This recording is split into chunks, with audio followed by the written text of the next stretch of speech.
दोस्तों नमस्कार। आप सबका स्वागत है मेरे चैनल हिंदी की बिंदी पर।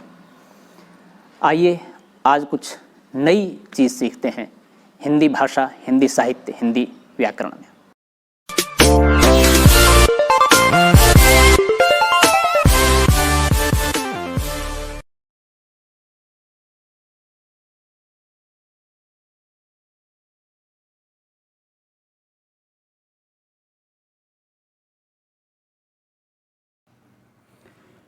विद्यार्थियों, आज की वीडियो हम बना रहे हैं कक्षा 9 की हिंदी की पाठ्य पुस्तक क्षितिज के पाठ दो बैलों की कथा, प्रेमचंद द्वारा लिखित ये कहानी। इस पाठ का परिचय, प्रेमचंद का परिचय और पाठ के प्रारंभिक 2 वीडियो हम पहले बना चुके हैं। अब ये अगली वीडियो बना रहे हैं। इस वीडियो में हम इस पाठ का वाचन कर रहे हैं, उसका अर्थ, भावार्थ और उसकी व्याख्या कर रहे हैं। वीडियो स्टार्ट करने से पहले आप सबसे निवेदन है, यदि आपने हिंदी की बिंदी चैनल को अभी तक सब्सक्राइब नहीं किया है तो प्लीज़ उसे सब्सक्राइब जरूर करें, बेल आइकॉन को जरूर दबाएं ताकि कोई वीडियो आप मिस ना कर पाएँ। आइए शुरू करते हैं आज की वीडियो। तो दोनों बैल मटर के खेत में चर लिए और चरने के बाद हुलेल कर रहे हैं, खेल रहे हैं और हल्का सा विवाद भी होने की संभावना थी, लेकिन मोती ने वो विवाद ख़त्म कर दिया। अरे यह क्या, कोई सांड ढोंकता चला आ रहा है, यानी कोई सांड आ रहा है जिसकी आवाज़ आ रही है, आवाज़ करता हुआ। हाँ, सांड ही है। वह सामने आ पहुंचा, दोनों मित्र बगलें झांक रहे हैं। सांड पूरा हाथी है, उससे भिड़ना जान से हाथ धोना है, लेकिन न भिड़ने पर भी जान बचती नहीं नजर आती। इन्हीं की तरफ आ भी रहा है, कितनी भयंकर सूरत है उसकी। अर्थात नहीं झगड़ेंगे तो हमें मार देगा, और झगड़ेंगे तो भी शायद वो ताकतवर, हम कमज़ोर मर जाएं, मार दे हमें। लेकिन विरोध करना पड़ेगा, झगड़ा करना पड़ेगा, उसके साथ डटकर मुकाबला करना पड़ेगा। मोती ने मूक भाषा में कहा, बुरे फंसे जान बचेगी, कोई उपाय सोचो। हीरा ने चिंतित स्वर में कहा, अपने घमंड में भूला हुआ है, आरजू विनती न सुनेगा, भाग क्यों न चलें। यानी कि उससे मिन्नत करेंगे कोई फ़र्क नहीं, इसलिए भाग लो, यही बचाव लग रहा है, इसके अलावा कोई बचाव दिखाई नहीं दे रहा। भागना कायरता है। अब देखिए, यहाँ पर एक तरह से व्यंग कर रहे हैं लेखक कि किसी भी समस्या को सामने देखते हुए उससे भागना कायरता है, उसका मुकाबला करना ही साहस है, वीरता है, सही रास्ता है। तो फिर यहीं मरो, बंदा 9-2-11 होता है, यानी कि तुम यहीं रहो, मैं जाता हूँ। और जो दौड़ाए तो फिर कोई उपाय सोचो जल्दी। हाँ, यानी कि उसने दौड़ा दौड़ा के मारा, तो उपाय यही है कि उस पर दोनों जने एक साथ चोट करें।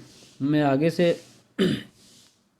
रग देता हूँ, तुम पीछे से रगे दो, दोहरी मार पड़ेगी तो भाग खड़ा होगा। मेरी ओर झपटे, तुम बगल से उसके पेट में सींग घुसेड़ देना। जान जोखिम है पर दूसरा उपाय नहीं है। यानी कि ये एक उपाय हो सकता है कि दोनों मिलकर के उसका मुकाबला करते हैं, और जब एक की तरफ आए तो दूसरा उसके चोट करे, दूसरी की तरफ आए तो पहला उस पर चोट करे। दोनों मित्र जान हथेलियों पर लेकर लपके। सांड को भी संगठित शत्रुओं से लड़ने का तजर्बा न था, वह तो एक शत्रु से मल्ल युद्ध करने का आदी था। ज्यों ही हीरा पर झपटा, मोती ने पीछे से दौड़ाया, सांड उसकी तरफ मुड़ा तो हीरा ने रगेदा। अब ये सांड के लिए बड़ी बात थी, वो तो एक व्यक्ति को, एक पशु को एक साथ मारता था, अनेक को एक साथ, यानी कि ऐसे समूह में युद्ध करने की उसकी भी क्षमता नहीं थी, न पता था। और हीरा मोती ने प्लान के साथ उसको परेशान करना, रगेदना शुरू कर दिया। सांड चाहता था कि एक एक करके दोनों को गिरा ले, पर ये दोनों भी उस्ताद थे, उसे वह अवसर न देते थे। एक बार सांड झल्लाकर हीरा का अंत कर देने के लिए चला कि मोती ने बगल से आकर पेट में सींग भोंक दिया। सांड क्रोध में आकर पीछे फिरा तो हीरा ने दूसरे पहलू में सींग चुभा दिया। यानी कि वो, उसको अवसर ही नहीं मिल रहा था कि वो कहाँ से चोट करे। आखिर बेचारा जख्मी होकर भागा और दोनों मित्रों ने दूर तक उसका पीछा किया, यहाँ तक कि सांड बेदम होकर गिर पड़ा, तब दोनों ने उसे छोड़ दिया। अंतोगत्वा देखिए, यहाँ एक बात और है, संगठन में शक्ति होती है। अगर आप मिलके कुछ करो तो निश्चित रूप से उसका सुखद परिणाम आता है। दोनों ने मिलके मुकाबला किया, दोनों बच गए और सांड को परास्त कर दिया। इवन वो जब गिर गया तो उस पर वार भी नहीं किया, उसको छोड़ दिया। दोनों मित्र विजय के नशे में झूमते चले जाते थे। मोती ने अपनी सांकेतिक भाषा में कहा, मेरा जी तो चाहता था कि बच्चा को मार ही डालूं। हीरा ने तिरस्कार किया, गिरे हुए बैरी पर सींग न चलाना चाहिए। यहाँ भी एक बड़ी बात कहने का प्रयास कर रहे हैं लेखक कि मुकाबला वही है जो सामने खड़ा हो। जो व्यक्ति गिर गया हो तो फिर उस पर चोट क्या करनी, उस पर क्या वार करना, वो तो अपने आप गिर ही पड़ा है। फिर ये सब ढोंग है। बैरी को ऐसा मारना चाहिए कि फिर न उठे। अब घर कैसे पहुँचेंगे वह सोचो, पहले कुछ खा लें तो सोचें। तो उनको फिर भूख लगी है युद्ध के बाद, तो कह रहे हैं झगड़े के बाद, तो कह रहे हैं कुछ खाया जाए। सामने मटर का खेत था ही, मोती उसमें घुस गया। हीरा मना करता रहा पर उसने एक न सुनी। अभी 2 ही 4 ग्रास खाए थे कि 2 आदमी लाठियां लिए दौड़े पड़े और दोनों मित्रों को घेर लिया। अब समस्या ये होगी, शायद खेत के मालिक थे या जो भी थे वो आ गए लाठियां लेकर के। हीरा तो मेड़ पर था, निकल गया। मोती सींचे हुए खेत में था, उसके खुर कीचड़ में धंसने लगे। न भाग सका, पकड़ लिया। हीरा ने देखा संगी संकट में है तो लौट पड़ा, फंसेंगे तो दोनों फंसेंगे। रखवालों ने उसे भी पकड़ लिया। प्रातःकाल दोनों मित्र कांजी हाउस में बंद कर दिए गए। अब देखिए, ये एक अच्छी मित्रता की पहचान है।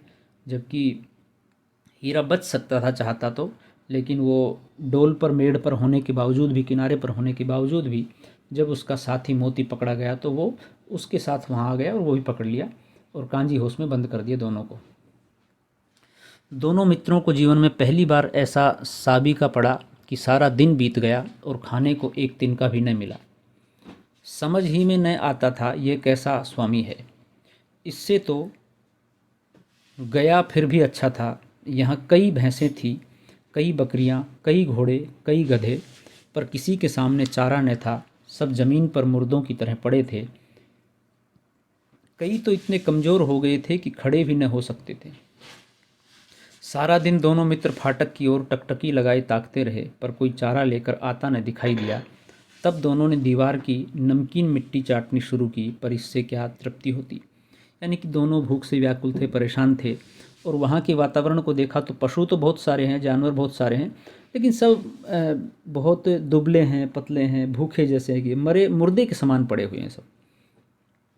अब ऐसे में भूखा आदमी क्या नहीं करता, उन्होंने दीवार चाटना शुरू कर दिया। रात को भी जब कुछ भोजन न मिला तो हीरा के दिल में विद्रोह की ज्वाला धैक उठी। मोती से बोला, अब तो नहीं रहा जाता मोती। मोती ने सिर लटकाए हुए जवाब दिया, मुझे तो मालूम होता है प्राण निकल रहे हैं। इतनी जल्दी हिम्मत न हारो भाई, यहाँ से भागने का कोई उपाय निकालना चाहिए। यानी कि अभी डटो, रुको, हम कुछ सोचते हैं और सोच करके यहाँ से निकलने का उपाय तलाशते हैं। आओ दीवार तोड़ डालें। मुझसे तो अब कुछ नहीं होगा, बस इसी बूते पर अकड़ते थे, सारी अकड़ निकल गई। यानी कि वो कह रहा है कि देखिए, भूखे हैं तो भूखे रहने के कारण ताकत कमज़ोर हो गई है, कम हो गई है, तो दीवार कैसे तोड़ेंगे। दूसरा, उसका साहस बढ़ा रहा है कि देखिए, बड़ी लंबी लंबी हाँकते थे, फेंकते थे कि मैं इतना ताकतवर हूँ, इतना तगड़ा हूँ, तो इसी बूते पर करते थे, चलो मिलकर करते हैं कुछ। बाड़े की दीवार कच्ची थी, हीरा मजबूत तो था ही। अपने नुकीले सींग दीवार में गड़ा दिए और जोर मारा तो मिट्टी का एक चिपड़ निकल गया, यानी कि ढह गई थोड़ी सी। फिर तो उसका साहस बढ़ा। उसने दौड़ दौड़ कर दीवार पर चोटें की और हर चोट में थोड़ी थोड़ी मिट्टी गिराने लगा। उसी समय कांजी होस का चौकीदार लालटेन लेकर जानवरों की हाजिरी लेने आ निकला। हीरा का उज्जड़पन देखकर उसे कई डंडे रसीद किए और मोटी सी रस्सी से बांध दिया। चौकीदार जब आया तो उसने देखा कि ये हीरा कुछ ज़्यादा ही उद्दंडता कर रहा है, तो उसने उसको पिटाई लगा दी और मोटी रस्सी से बांध दिया। मोती ने पड़े पड़े कहा, आखिर मार खाई क्या मिला, अपने बूते भर जोर तो मार दिया। ऐसा जोर मारना किस काम का कि और बंधन में पड़ जाए। वो कह रहा है कि मैंने कोशिश तो की, जितनी ताकत थी उतना जोर लगाया और थोड़ी सी दीवार तोड़ भी दी। दूसरा कह रहा है कि ऐसे जोर से क्या फ़ायदा है, ऐसे मार से क्या फ़ायदा है कि बंधन में पड़ गया, मोटी रस्सी से बांध दिए गए। जोर तो मारता ही जाऊँगा, चाहे कितने बंधन पड़ते जाएँ। अभी भी कह रहा है वो कि ताकत लगाऊंगा मैं, जान से हाथ धोना पड़ेगा, कुछ परवाह नहीं, यूँ भी तो मरना ही है। सोचो दीवार खुद जाती तो कितनी जानें बच जाती, यानी कि हमारे साथ साथ दूसरे जानवर पशु बच सकते थे। इतने भाई यहाँ कैद है, किसी को देह में जान नहीं है। 2-4 दिन और यही हाल रहा तो सब मर जाएंगे, भूखे ही मर जाएंगे। हाँ, यह बात तो है। अच्छा तो लो, फिर मैं भी जोर लगाता हूँ। मोती ने भी दीवार में उसी जगह सींग मारा, थोड़ी सी मिट्टी गिरी और फिर हिम्मत बढ़ी। फिर तो वह दीवार में सींग लगाकर इस तरह जोर करने लगा मानो किसी प्रतिद्वंदी से लड़ रहा हो। यानी कि वो एक निर्जीव दीवार नहीं है, बल्कि कोई मनुष्य या पशु है जिसके साथ वो लड़ रहा हो, जिसका शत्रु है वो। आखिर कोई 2 घंटे की जोर आजमाइश के बाद दीवार ऊपर से लगभग 1 हाथ गिर गई। उसने दूनी शक्ति से दूसरा धक्का मारा तो आधी दीवार गिर पड़ी। अब उन्होंने दीवार गिरा दी। दीवार का गिरना था कि अधमरे से पड़े हुए सभी जानवर चेत उठे। दोनों घोड़ियाँ सरपट भाग निकली, फिर बकरियाँ निकली, इसके बाद भैंस भी खिसक गई, पर गधे अभी तक ज्यों के त्यों खड़े थे। यानी कि सारे निकल गए पर गधे ही सिर्फ ऐसे जानवर थे जो चुपचाप खड़े थे अभी। हीरा ने पूछा, तुम दोनों क्यों नहीं भाग जाते? एक गधे ने कहा, जो कहीं फिर पकड़ लिए जाएं तो क्या हर्ज है, अभी तो भागने का अवसर है, पकड़े जाएंगे जब पकड़े जाएंगे। हमें तो डर लगता है, हम यहीं पड़े रहेंगे।